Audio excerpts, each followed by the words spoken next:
এবং বাংলাদেশ জাতীয়তাবাদী দলের ভারপ্রাপ্ত চেয়ারম্যান জনাব তারেক রহমানের পরামর্শক্রমে জাতীয় স্থায়ী কমিটি সারা বাংলাদেশের এই প্রায় 237টি আসনে মনোনয়ন ঘোষণা করেছেন, যা ইতিমধ্যে আপনারা শুনেছেন।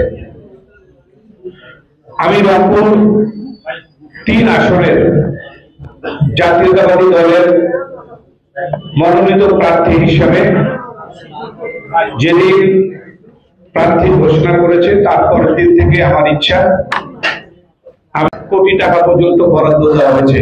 শুধুমাত্র রংপুর বেগম রোকেয়া ইউনিভার্সিটিকে 1 লক্ষ টাকা বরাদ্দ দেওয়া হয়েছিল।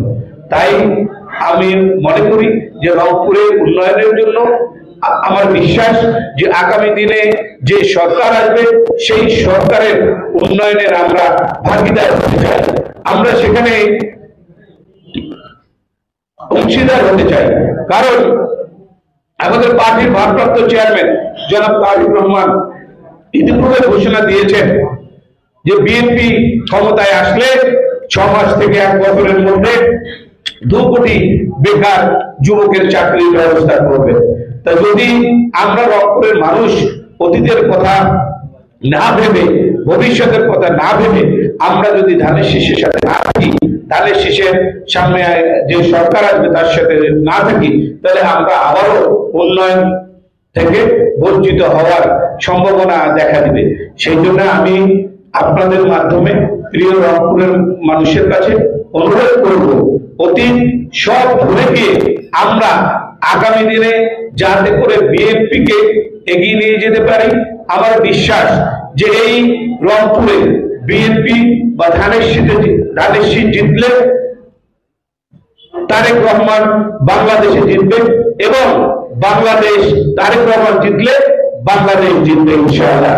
এটা আমার বিশ্বাস, এটা আমার ধারণা। তাই প্রিয় সাংবাদিক ভাইরা, আজকে আমি আপনাদের সবাইকে এখানে মত বিনিময় করার জন্য আমন্ত্রণ জানিয়েছি। আপনারা এখানে এসেছেন, আপনারা আগামী দিনে রংপুরের উন্নয়নের সাথে আমার সাথে থাকবেন এবং আপনারা ভাবেন যে আজকে দীর্ঘ সময় ধরে রংপুরের যে কিছু সমস্যা, যেমন শ্যামা সুন্দরীর এখন পর্যন্ত উন্নয়নমূলক কোনো কর্মকাণ্ড শুরু হয়নি, যেমন রংপুর শহরে অতি এত অপ্রতুল যে স্টেশন থেকে বের হলে একটা রাস্তা, তার পর্যন্ত লালবাগ থেকে বের হলে রাস্তা নাই যেটা দিয়ে মানুষ চলাচল করবে। তাই ভাইরা আমার, রংপুরে অনেক সমস্যা আছে।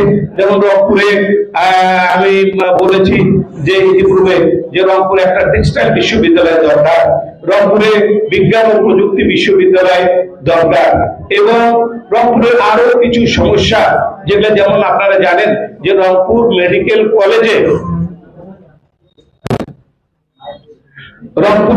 কলেজে একটা রোগীর বেডের পাশে 4টা-5টা রোগী শুয়ে থাকে।